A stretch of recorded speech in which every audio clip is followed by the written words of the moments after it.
Hello, good day. How are you today? You're good, right? Okay. Are you ready for today's lesson?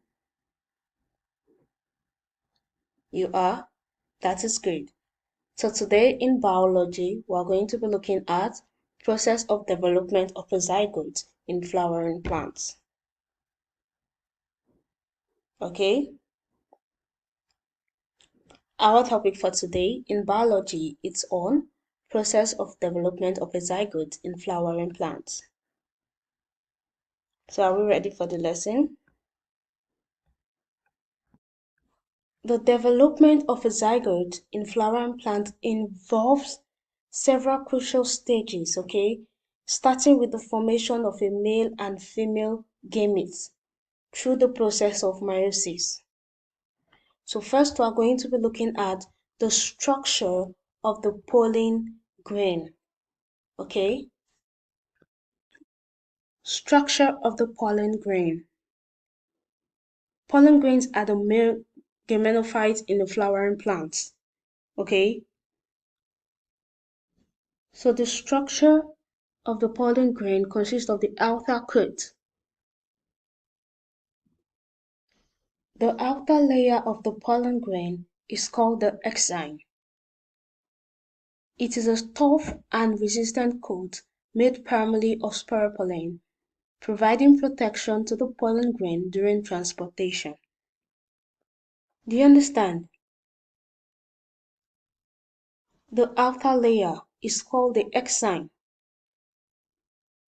It's the outer protective layer of the pollen. It's tough and durable, shielding the grain. Okay? Then the inner coat. Beneath the enzyme, there's a delicate and tiny layer known as the intine. It contains various proteins and carbohydrates and is involved in the germination of the pollen grain. So the intine is a delicate layer beneath the tough shell, the exine, okay?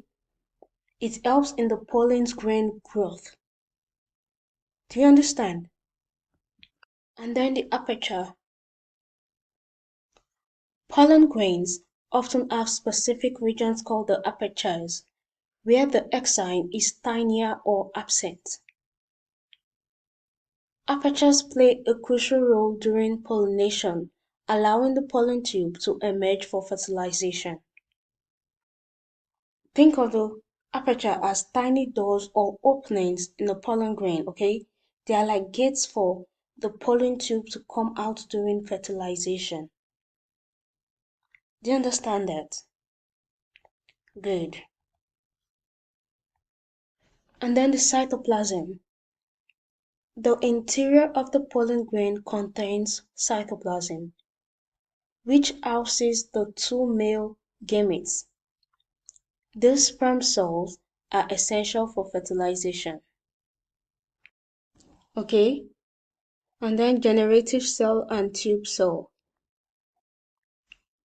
Within the cytoplasm, there are two nuclei, the generative cell, which will be divided to form the two sperm cells, and the tube cell, responsible for forming the pollen tube during fertilization.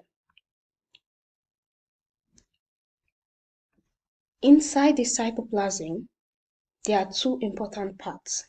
One that will split into two sperm cells, that is the generative cell, and the other that helps create the pollen tube, which is the tube cell. Okay? Do you understand?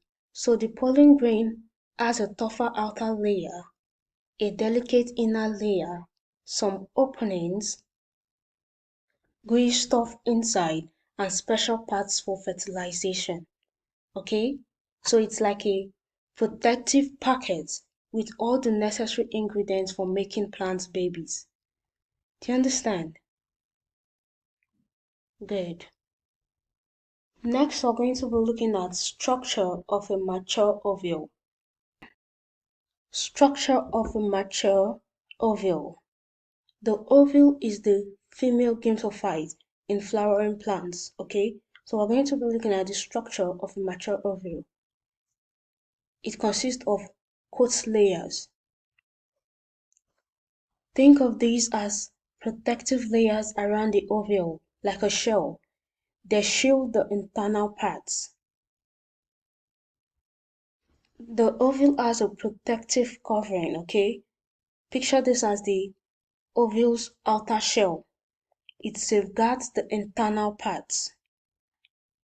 Then the small opening. Envision a tiny entrance or pore in the integuments. It acts like a door, allowing access for pollen during fertilization.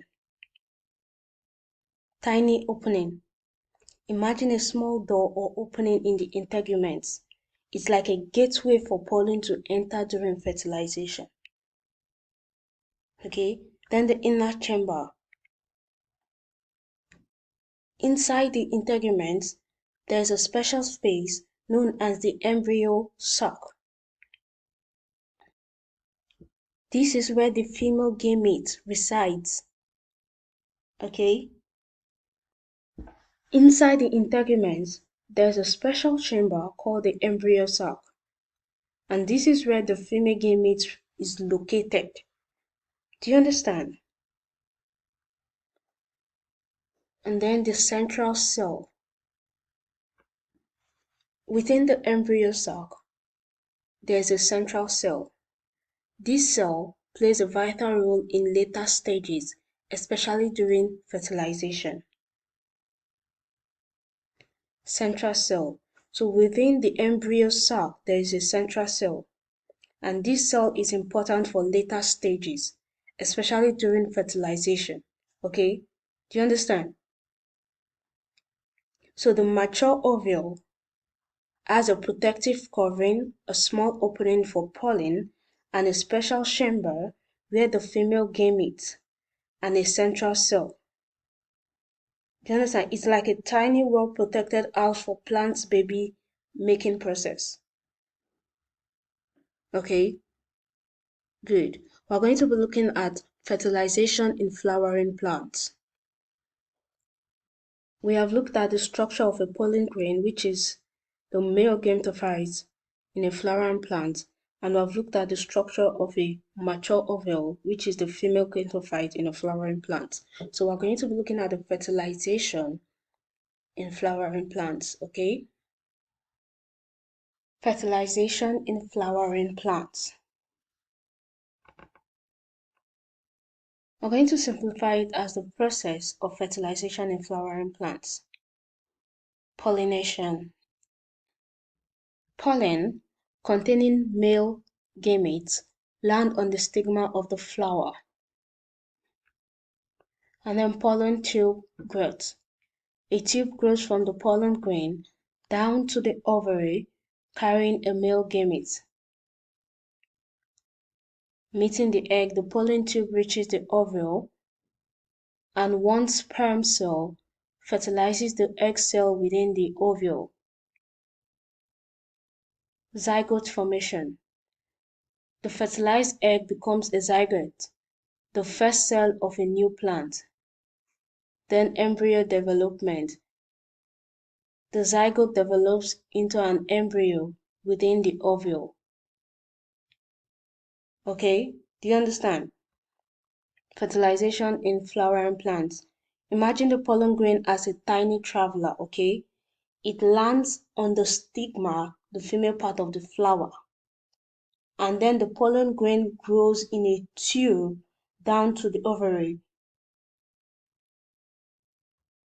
This tube carries the male gametes. And then the pollen tube reaches the ovule, and one of the sperm cell meets the egg cell inside the embryo sac. When the sperm and the egg unite, they form a zygote. This is like the first cell of the new plant, okay?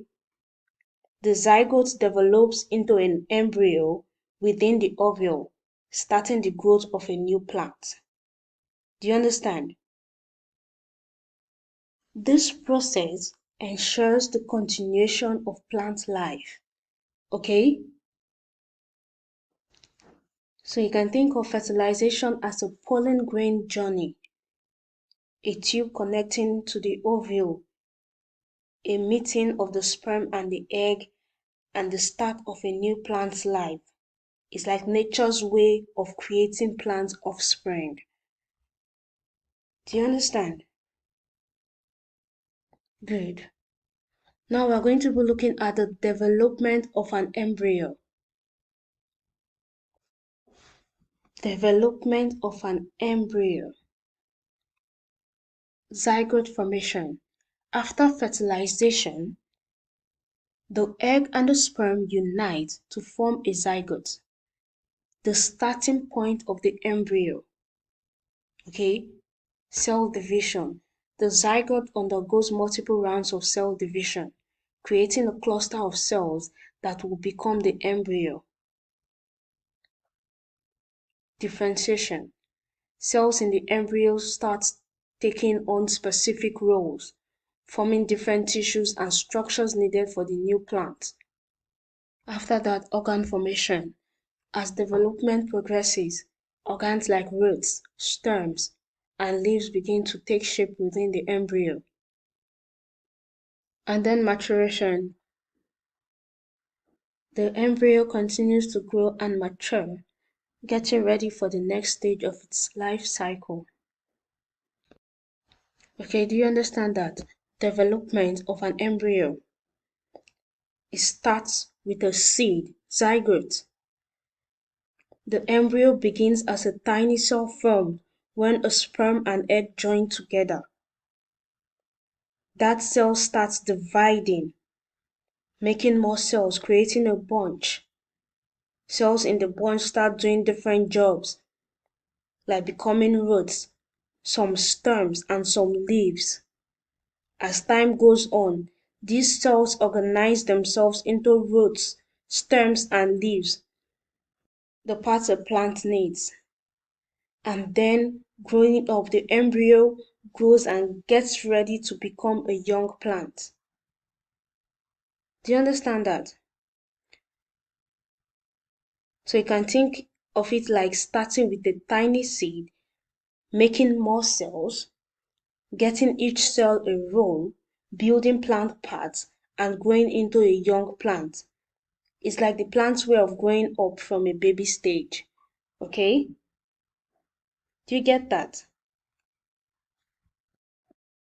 So, in essence, the embryo's journey involves starting from a single cell, going through division and differentiation, and eventually shaping into the early form of a new plant. Do you understand?